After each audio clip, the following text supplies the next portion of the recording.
सभी साथियों को स्वागत करता हूं सभी का इस YouTube चैनल पर जिसका नाम है स्टडी विद पीएन लोधा। साथियों, रीट शिक्षक भर्ती 2022 के लिए बहुत ही महत्वपूर्ण वीडियो लेकर आया हूं जिसमें आपको हिंदी व्याकरण के पूरे 50 प्रश्न देखने को मिलेंगे।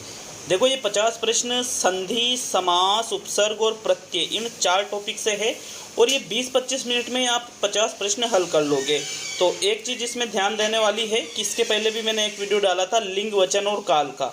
साथियों, लिंग, वचन और काल के इस वीडियो में मैंने आपको टोटल 50 प्रश्न दिए थे और यहाँ पर भी इन तीनों टॉपिक को मैंने क्लियर किया था। और देखो, आज के इस वीडियो में संधि, समास, उपसर्ग और प्रत्यय इन 4 टॉपिक को क्लियर करने वाला हूँ इस एक वीडियो के माध्यम से।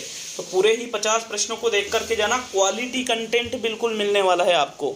तो चलिए वीडियो को शुरू करते हैं। पहला प्रश्न देख लेंगे साथियों। प्रश्न नंबर 1, किस शब्द में उपसर्ग, प्रत्यय, संधि व समास है? दुष्परिणाम, प्रत्येक, निर्विवादित और भरपेट।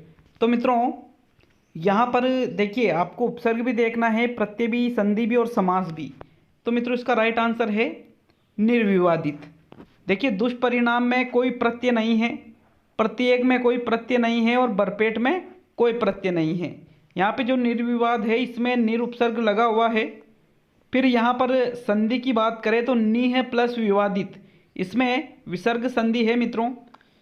प्रत्यय की बात करें तो निर प्लस विवाद प्लस इत प्रत्यय इसमें लगा हुआ है। और समास की अगर बात करें तो इसमें अव्ययीभाव समास है। तो मित्रों, यहाँ पर आपका तीसरा विकल्प सही रहेगा। प्रश्न नंबर 2, किस क्रमांक में सही सामसिक पद नहीं है? गति के अनुसार यथागति, तीनों लोकों का समाहार त्रिलोक, पल पल प्रतिपल, मरण को आतुर और मरणातुर। तो मित्रों, कौन सा सामसिक पद सही नहीं है? यहाँ पर आपका राइट आंसर है पल पल। ये पल पल प्रतिपल नहीं होता है मित्रों, ये हर पल होता है। क्या होता है? हर पल। तो मित्रों, यहाँ पर आपका तीसरा विकल्प सही रहेगा। प्रश्न नंबर 3 देखेंगे, उर्दू भाषा का उपसर्ग कौन सा है? भरपेट, अभाव, बेवफा और परपोता। तो मित्रों, उर्दू भाषा का उपसर्ग होता है इसमें बेवफा। ठीक है, तीसरा विकल्प सही है। बाकी जो भरपेट है, अभाव है, ये परपोता है, ये उर्दू भाषा के उपसर्ग नहीं है। बेवफा जो शब्द है ये उर्दू भाषा का उपसर्ग है। प्रश्न नंबर 4 देखेंगे, निम्न में से भिन्न प्रत्यय वाला शब्द है? चचेरा, ममेरा, लुटेरा और सपेरा। तो मित्रों, भिन्न प्रत्यय आपको यहाँ देखना है। इसका जो सही आंसर आता है वो रहेगा लुटेरा। ये इसमें भिन्न प्रत्यय कैसे है देखिए, वैसे तो चारों में एरा प्रत्यय लगा हुआ है, लेकिन जो चचेरा, ममेरा, सपेरा ये जो शब्द है ये संबंधवाचक है, जबकि यहाँ लुटेरा शब्द है ये संबंध नहीं बता रहा है। तो मित्रों, यहाँ पर तीसरा विकल्प सही रहेगा। प्रश्न नंबर 5, पठनीय शब्द में सही प्रत्यय का चयन कीजिए। ईय, नीय, अनीय और ये। तो मित्रों, पठनीय में कौन सा प्रत्यय लगा हुआ है? प्रश्न नंबर 5, आपका राइट आंसर आता है अनीय। पठनीय में कौन सा प्रत्यय लगा हुआ है मित्रों? अनी प्रत्यय लगा हुआ है। ठीक है, तीसरा विकल्प आपका यहाँ पर सही रहेगा। प्रश्न नंबर 6 देखेंगे, कु उपसर्ग का प्रयोग नहीं हुआ है? कुलीन, कुपथ, कुकर्म और कुमार्ग। तो मित्रों, कौन से शब्द में कु उपसर्ग का प्रयोग नहीं हुआ है? तो साथियों, राइट आंसर है कुलीन। कुलीन में कुल प्लस इन इसका विच्छेद होता है। बाकी कु प्लस पथ, कु प्लस कर्म और कु प्लस मार्ग तीनों में कु उपसर्ग लगा हुआ है, लेकिन कुलीन में कु उपसर्ग नहीं लगा हुआ है मित्रों। यहाँ पे शब्द, मूल शब्द है कुल। क्या शब्द है? कुल। तो इसमें कुल शब्द है, कु उपसर्ग नहीं है। आपका प्रथम विकल्प सही रहेगा। प्रश्न नंबर 7, निम्नलिखित में से कौन सा शब्द परा उपसर्ग से नहीं बना है? पराजय, पराक्रम, पराधीन और पराभव। तो इनमें से कौन सा शब्द है जो परा उपसर्ग से नहीं बना है? मित्रों, राइट आंसर है पराधीन। पराधीन में परा नहीं है, पर उपसर्ग लगा हुआ है। कौन सा? पर। पर प्लस अधीन बराबर शब्द बनता है पराधीन, मतलब दूसरों के अधीन। तो मित्रों, यहाँ पर बाकी जो तीनों शब्द हैं इनमें परा उपसर्ग लगा हुआ है और पराधीन में पर उपसर्ग लगा हुआ है। तो आपका तीसरा विकल्प सही रहेगा। प्रश्न नंबर 8, निम्न में से किस शब्द में समास विग्रह सही है? सही समास विग्रह देखना है। वनवास, वन का वास, गृह प्रवेश, गृह में प्रवेश, हवन सामग्री, हवन की सामग्री, सर्वप्रिय, सबके लिए प्रिय। तो मित्रों कौन सा समास विग्रह सही है? यहाँ पे राइट आंसर है गृह प्रवेश, गृह में प्रवेश। मित्रों ये समास विग्रह सही है। बाकी वनवास में वन, यहाँ पे वन का वास नहीं, वन में वास होता है। हवन के लिए सामग्री होती है और सब के लिए प्रिय नहीं होता, सभी में प्रिय होता है मित्रों। तो यहाँ पर आपका सही विकल्प कौन सा है? दूसरा। प्रश्न नंबर 9 देखेंगे। रेलगाड़ी का समास विग्रह होगा रेल की गाड़ी, रेल से चलने वाली गाड़ी, रेल पर चलने वाली गाड़ी और रेल के द्वारा चलने वाली गाड़ी। तो साथियों रेलगाड़ी का जो सही समास विग्रह है वो रहेगा रेल पर चलने वाली गाड़ी। जो अपन पटरी बोलते हैं ना, पटरी, उसको रेल कहा जाता है। और ऊपर अपन जिसको रेलगाड़ी बोलते हैं वो रेलगाड़ी नहीं, वो गाड़ी होती है जो किस पर चलती है? रेलगाड़ी, इसलिए उसको रेलगाड़ी कहा जाता है। तो रेल पर चलने वाली गाड़ी ही रेलगाड़ी कहलाती है। आपका तीसरा विकल्प सही है। प्रश्न नंबर 10 है, कौन सा शब्द अप उपसर्ग के प्रयोग से बना हुआ है? अप उपसर्ग किस में लगा हुआ है? अपराध, अपरोक्ष, अपदस्थ और अपर्याप्त। तो मित्रों यहाँ पर बताइए राइट आंसर, अप उपसर्ग किस में लगा हुआ है? मित्रों यहाँ पर प्रश्न नंबर जो आपका 10वां आता है, इसमें जो अपराध शब्द है ये अप उपसर्ग से बना हुआ है। बाकी अपदस्थ, अपर्याप्त और अप्रोक्ष, इन तीनों में अप नहीं, सिर्फ अ उपसर्ग लगा हुआ है इन तीनों में। और अपराध में कौन सा उपसर्ग लगा हुआ है? अप उपसर्ग लगा हुआ है। प्रश्न नंबर 11 देखेंगे। अति उपसर्ग से बना हुआ शब्द नहीं है। अत्याचार, अत्यावश्यक, अतिथि और अत्युक्ति। तो मित्रों कौन सा शब्द अति उपसर्ग से नहीं बना हुआ है? कमेंट करके जाना। तो मित्रों यहाँ पर अतिथि जो शब्द है इसमें अति उपसर्ग नहीं लगा हुआ है, इसमें सिर्फ अ उपसर्ग लगा हुआ है। अ प्लस तिथि, जिसके आने की तिथि ज्ञात ना हो उसको क्या कहते हैं? अतिथि। और बाकी अत्याचार, अति प्लस आचार, अति प्लस आवश्यक, अति प्लस उक्ति, तीनों में अति उपसर्ग लगा हुआ है। प्रश्न नंबर 12 देखेंगे। किस शब्द में आवट प्रत्यय का प्रयोग नहीं हुआ है? मिलावट, ठगावट, सजावट और थकावट। तो मित्रों यहाँ पर आवट प्रत्यय का प्रयोग किस में नहीं हुआ है? यहाँ पर राइट आंसर है ठगावट। ठगावट नहीं होता है। ठगावट क्या चीज़ है? ये बिल्कुल गलत है। बाकी मिलावट होता है, सजावट होता है, थकावट होता है, लेकिन ठगावट नहीं होता है मित्रों। इसलिए आपका कौन सा आंसर सही रहेगा? दूसरा विकल्प यहाँ पे सही रहेगा। प्रश्न नंबर 13 देखेंगे। स्त्रीवाचक तद्धित प्रत्यय का प्रयोग नहीं हुआ है। नौकरानी, नागिन, कटोरी और जेठानी। तो कौन से शब्द में स्त्रीवाचक तद्धित प्रत्यय नहीं लगा हुआ है? मित्रों इसका जो सही आंसर है वो रहेगा कटोरी। कटोरी स्त्रीवाचक तद्धित प्रत्यय नहीं है। बाकी नौकरानी, नागिन और जेठानी तीनों स्त्रीवाचक तद्धित प्रत्यय है मित्रों। आपका तीसरा विकल्प यहाँ पे सही है। प्रश्न नंबर 14, दिगंबर का संधि विच्छेद क्या होगा? दिग प्लस अंबर, दिग प्लस अंबर, दीह प्लस अंबर और दिक प्लस अंबर। तो मित्रों दिगंबर का सही संधि विच्छेद होता है दिक प्लस अंबर। व्यंजन संधि हुई है, क का यहाँ पर ग हो जाता है और इस ग में ये अनार वाला जुड़ जाने से ये ग पूरा हो जाता है, तो शब्द बन जाता है दिगंबर। मित्रों यहाँ पर पहले का तीसरा हो रहा है, तो आपका चौथा विकल्प सही रहेगा। प्रश्न नंबर 15 है, घुड़दौड़। घुड़दौड़ को अलग अलग करना है। घुड़ प्लस दौड़, घोड़ प्लस दौड़, घोड़ा प्लस दौड़ और इनमें से कोई नहीं। तो मित्रों घुड़दौड़ को अगर अलग अलग करें तो जो आपका तीसरा विकल्प है घोड़ा प्लस दौड़, यह आपका राइट आंसर रहता है। यही सही विच्छेद इसका होता है। प्रश्न नंबर 16 देखेंगे। परिष्कार और तिरस्कार शब्द में कौन सी संधि है? व्यंजन व्यंजन, विसर्ग विसर्ग, विसर्ग व्यंजन और व्यंजन विसर्ग। तो मित्रों जो परिष्कार और तिरस्कार शब्द में संधि की बात करूं तो इसमें चौथा विकल्प जो है वो सही रहेगा। परिष्कार शब्द में व्यंजन संधि है और तिरस्कार शब्द में विसर्ग संधि है।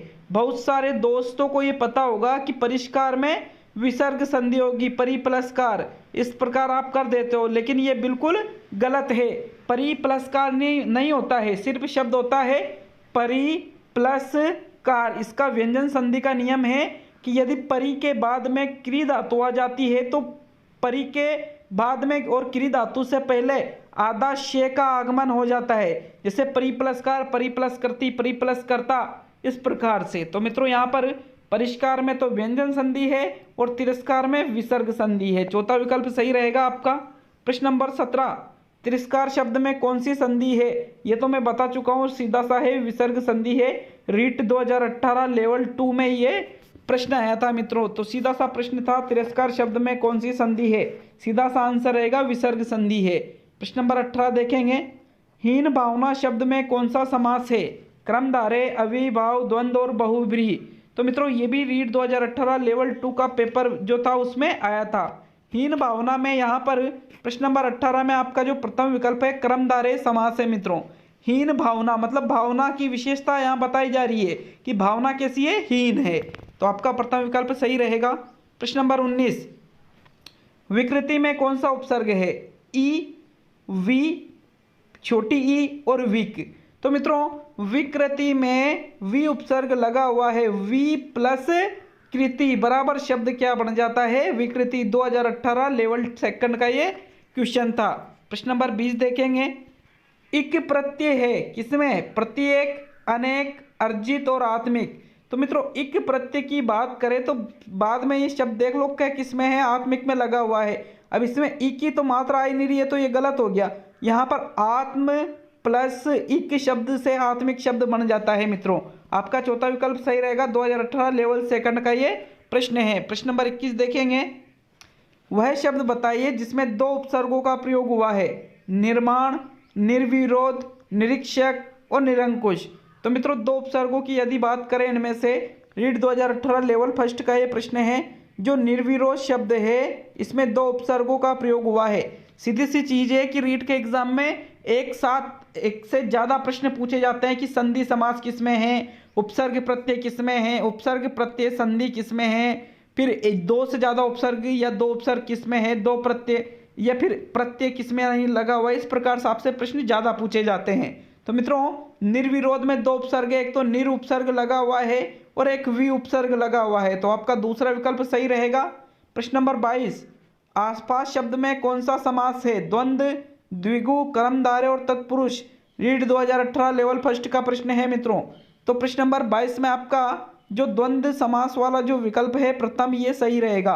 आसपास शब्द में कौन सा समास है? द्वंद्व समास है। प्रश्न नंबर 23 देखेंगे, सत्याग्रह में कौन सी संधि है? व्यंजन संधि, दीर्घ स्वर संधि, यण स्वर संधि और विसर्ग संधि। तो मित्रों सत्याग्रह शब्द में आपके दीर्घ स्वर संधि है। दूसरा विकल्प आपका प्रश्न नंबर 23 में सही रहेगा।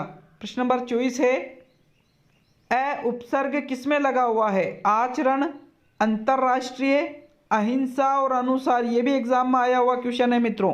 तो जो अ उपसर्ग की यदि बात करें यहाँ तो यहाँ पर जो अहिंसा शब्द है अ प्लस हिंसा, यहाँ पर इसमें अ उपसर्ग लगा हुआ है।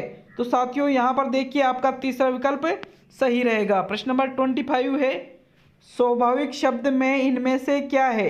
संधि और समास, समास और उपसर्ग, उपसर्ग और प्रत्यय और उपसर्ग और संधि। तो मित्रों जो स्वाभाविक शब्द है इसमें क्या है आपको ये बताना है।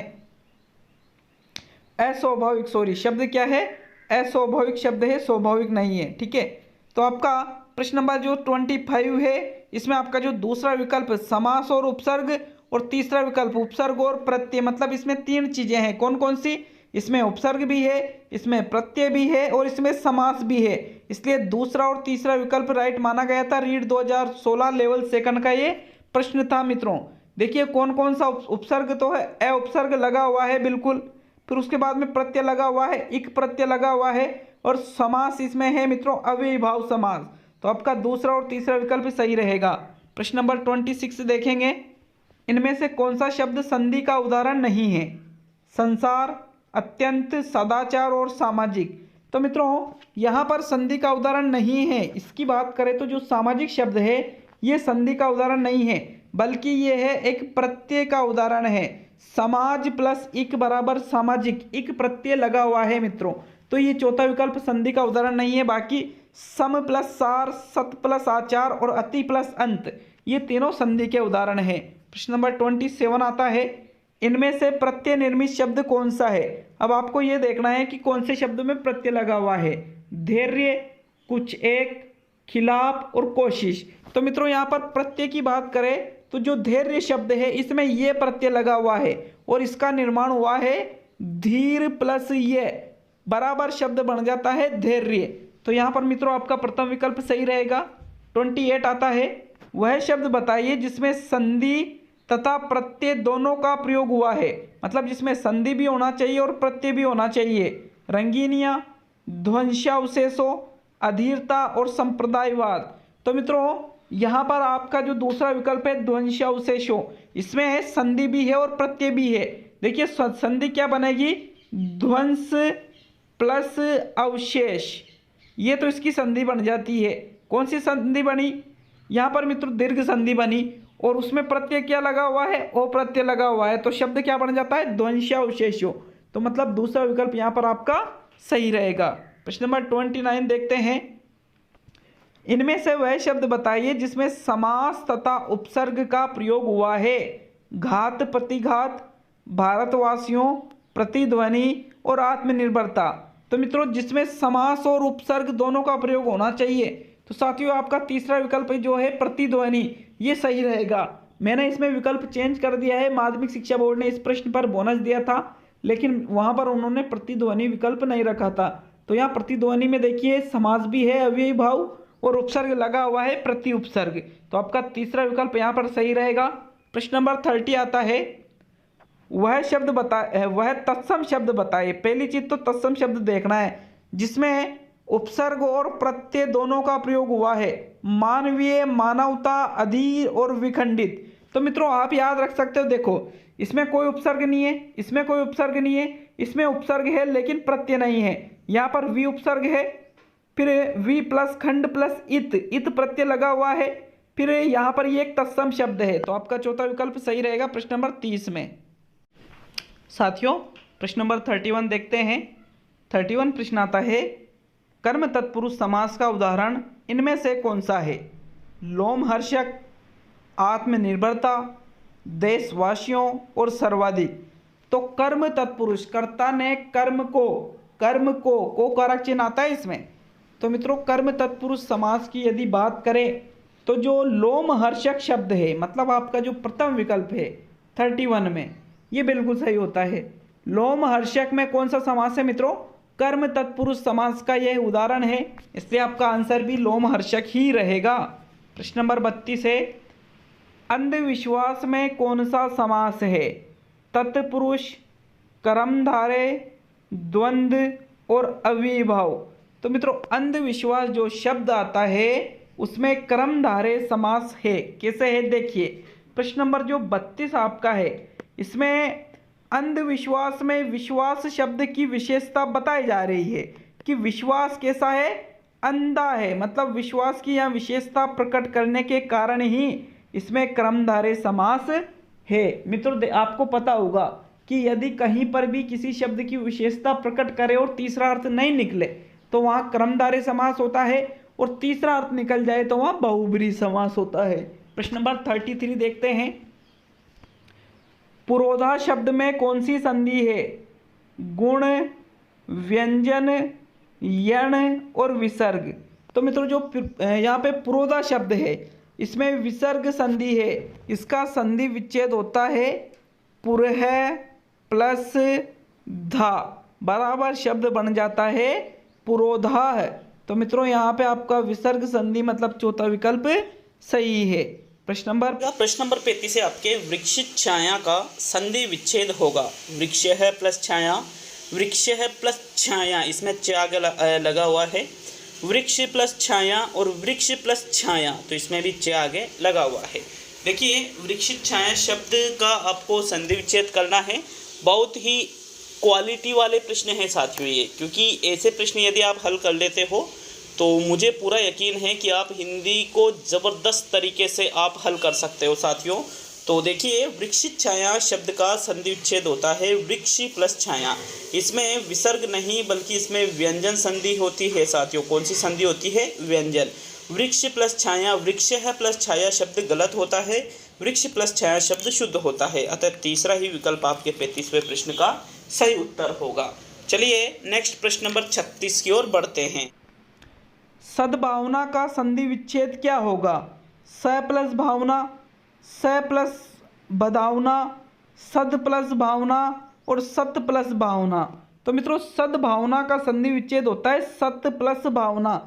तय का यहाँ पर द हो जाता है, क्या हो जाता है, द, और शब्द बन जाता है सद्भावना। चौथा विकल्प सही है आपका यहाँ पे। प्रश्न नंबर 37 आता है, मिलजुल समास का विग्रह है। मिल से जुल, मिल और जुल, मेल जोल और इनमें से कोई नहीं। तो मित्रों जो प्रश्न नंबर 37 आता है इसका सही आंसर है मिलजुल का समास विग्रह होता है मिल और जुल। तो आपका दूसरा विकल्प सही रहेगा। प्रश्न नंबर 38, कौन से शब्द में प्रत्यय नहीं है? लोगों, पशुओं, सदस्यों और पीढ़ी। तो मित्रों प्रत्यय नहीं है। देखिए लोग प्लस ओ लोगों, पशु प्लस ओ पशुओं, सदस्य प्लस ओ सदस्यों और यहाँ पर आता पीढ़ियों। तो इसमें भी प्रत्यय रहता है लेकिन अभी पीढ़ी शब्द में कोई प्रत्यय नहीं है। तो आपका चौथा विकल्प यहाँ पर सही रहेगा। प्रश्न नंबर 38। प्रश्न नंबर 39 देखते हैं, भाषा शास्त्र में समास है तत्पुरुष, कर्मधारय, द्वंद्व और अव्ययीभाव। ये शब्द है भाषा शास्त्र। इसमें कौन सा समास है मित्रों? प्रश्न नंबर 39 का आपको राइट आंसर देना है। इसका जो राइट आंसर है प्रथम विकल्प सही रहेगा, तत्पुरुष। भाषा शास्त्र इसमें तत्पुरुष समास होता है साथियों, ठीक है। आपका प्रथम विकल्प यहाँ पे सही रहेगा। प्रश्न नंबर 40 देखेंगे, कौन समास नहीं है? विचारधारा, आत्म परितोष, एक निष्ठता और कमाना। तो मित्रों यहाँ पर जो कमाना शब्द है ये समास नहीं है, बाकी विचारधारा, एक निष्ठता, आत्म परितोष ये तीनों समास है साथियों। तो आपका चौथा विकल्प यहाँ पर सही रहेगा। प्रश्न नंबर 40 में 41वां प्रश्न देखेंगे, नतमस्तक में कौन सा समास है? तत्पुरुष, द्विगु, बहुव्रीहि और द्वंद्व। तो मित्रों नतमस्तक शब्द की यदि बात करें तो इसमें समास आता है तत्पुरुष समास। कौन सा समास? तत्पुरुष। आपका इसमें भी प्रथम विकल्प सही रहेगा साथियों। प्रश्न नंबर 42 देखेंगे, 42 प्रश्न आता है, निम्न में से किस शब्द में प्रत्यय नहीं है? पीढ़ियों, विशेष, लड़ना और सैकड़ों। तो ऐसा कौन सा शब्द है जिसमें प्रत्यय नहीं है? तो मित्रों आपका जो इसमें सेकंड विकल्प है विशेष। इसमें प्रत्यय नहीं है बल्कि इसमें वी उपसर्ग लगा हुआ है, वी प्लस शेष, ठीक है। तो मित्रों यहाँ पर आपका दूसरा विकल्प सही रहेगा। प्रश्न नंबर 43, दुष्कर्म शब्द में किस उपसर्ग का प्रयोग हुआ है? दुष, दुस, दूह और दुष। तो मित्रों जो दुष्कर्म शब्द है उसमें दुष उपसर्ग का प्रयोग हुआ है। देखिए दुष और ये दुष ऐसा कोई उपसर्ग होता ही नहीं है, ये वाला उपसर्ग होता है दुष। तो मित्रों आपका दूसरा विकल्प यहाँ सही रहेगा प्रश्न नंबर 43 में। प्रश्न नंबर 44 देखेंगे, निम्न में से कौन सा शब्द उपसर्ग युक्त नहीं है? मतलब उपसर्ग किसमें नहीं लगा हुआ है? भरपेट, प्रतिदिन, अध्यक्ष और रसोईघर। तो मित्रों जो आपका यहाँ पे रसोईघर शब्द है इसमें उपसर्ग नहीं लगा हुआ है, बाकी प्रतिदिन में प्रति उपसर्ग है, भरपेट में भर है और अध्यक्ष में अधि उपसर्ग है। तो मित्रों आपका चौथा विकल्प सही है यहाँ पे। प्रश्न नंबर 45, ये प्रत्यय युक्त शब्द कौन सा नहीं है? सौंदर्य, भारतीय, औदार्य और आदित्य। तो मित्रों इनमें से कौन से शब्द में ये प्रत्यय नहीं लगा हुआ है? तो आपका जो भारतीय शब्द है इसमें ये प्रत्यय नहीं है बल्कि इसमें भारत प्लस ई है, ई प्रत्यय इसमें जुड़ा हुआ है। बाकी सौंदर्य में ये प्रत्यय है सुंदर प्लस ये, औदार्य में उदार प्लस ये औदार्य और आदित्य में अदिति प्लस ये बराबर आदित्य बन जाता है। तो आपका यहाँ पे दूसरा विकल्प सही रहेगा साथियों। प्रश्न नंबर 46 आता है, किस शब्द में सही प्रत्यय का प्रयोग नहीं हुआ है? ठाकुराइन, भुलक्कड़, स्वाभाविक और भिखारी। तो मित्रों यहाँ पर सही प्रत्यय का प्रयोग नहीं हुआ है। तो देखिए आपका जो ठाकुराइन शब्द है इसमें सही प्रत्यय नहीं लगा हुआ है। देखिए आयन प्रत्यय लगते ही ऊपर आगे का जो शब्द है वो ए में बदल जाना चाहिए था और शब्द बनता ठकुराइन, लेकिन शब्द क्या लिखा हुआ है यहाँ? ठाकुराइन। तो आपका प्रथम विकल्प यहाँ पे सही रहेगा। प्रश्न नंबर 47 देखेंगे साथियों, बहुत इंपॉर्टेंट प्रश्न है ये। कहाँ चले तुम राम नाम का पीताम्बर तन पर डाले, रेखांकित शब्द में कौन सा समास है? मतलब जो ये पीताम्बर शब्द है इसमें कौन सा समास है? बहुव्रीहि, तत्पुरुष, अव्ययीभाव और कर्मधारय। तो मित्रों यहाँ पर तीसरा अर्थ नहीं निकल रहा है, यहाँ पर यूँ कह रहा है कि राम नाम के पीताम्बर मतलब राम नाम के पीले वस्त्र तन पर डालकर तुम कहाँ जा रहे हो? तो यहाँ वस्त्रों की विशेषता बताई जा रही है कि वस्त्र कैसे हैं, पीले हैं, न कि तीसरा अर्थ निकल रहा है, इसलिए आपका जो चौथा विकल्प है क्रमधारे वो सही रहेगा। प्रश्न नंबर 48 देखेंगे, करण तत्पुरुष समास का उदाहरण क्या है? तुलसीकृत, पदच्युत, पंचामृत और ऋण मुक्त। तो मित्रों करण तत्पुरुष समास की यदि उदाहरण की बात करें तो जो तुलसी के द्वारा कृत या तुलसी के द्वारा रचित उसको ही तुलसीकृत कहा जाता है, और इसमें मित्रों द्वारा शब्द आ रहा है तो बिल्कुल इसमें करण तत्पुरुष समास रहेगा। प्रश्न नंबर 49 देखेंगे, निम्न में से किस शब्द में स्वर संधि नहीं हुई है? जगदीश, अपवित्र, नयनाभिराम और यद्यपि। तो साथियों यहाँ पे जो जगदीश शब्द है इसमें स्वर संधि नहीं है बल्कि इसमें व्यंजन संधि है। बाकी पवित्र, यद्यपि और नयनाभिराम तीनों में स्वर संधि है और जगदीश में व्यंजन संधि है। आज का अंतिम प्रश्न देखेंगे, लेकिन चैनल को जरूर से जरूर, इतनी चीज़ें आपके लिए अवेलेबल कराता हूं तो आप एक छोटा सा सब्सक्राइब करके जरूर जाया करो। प्रश्न नंबर 50 देखेंगे साथियों, उद्धृत शब्द का सही संधि विच्छेद क्या होगा? उत प्लस हिरित, उद प्लस हिरित, उत गुना धृत और उद प्लस धृत। तो मित्रों उद्धृत का सही संधि विच्छेद की यदि बात करें तो इसका जो प्रथम विकल्प है उत प्लस हिरित ये ही बिल्कुल सही रहेगा प्रश्न नंबर 50 में।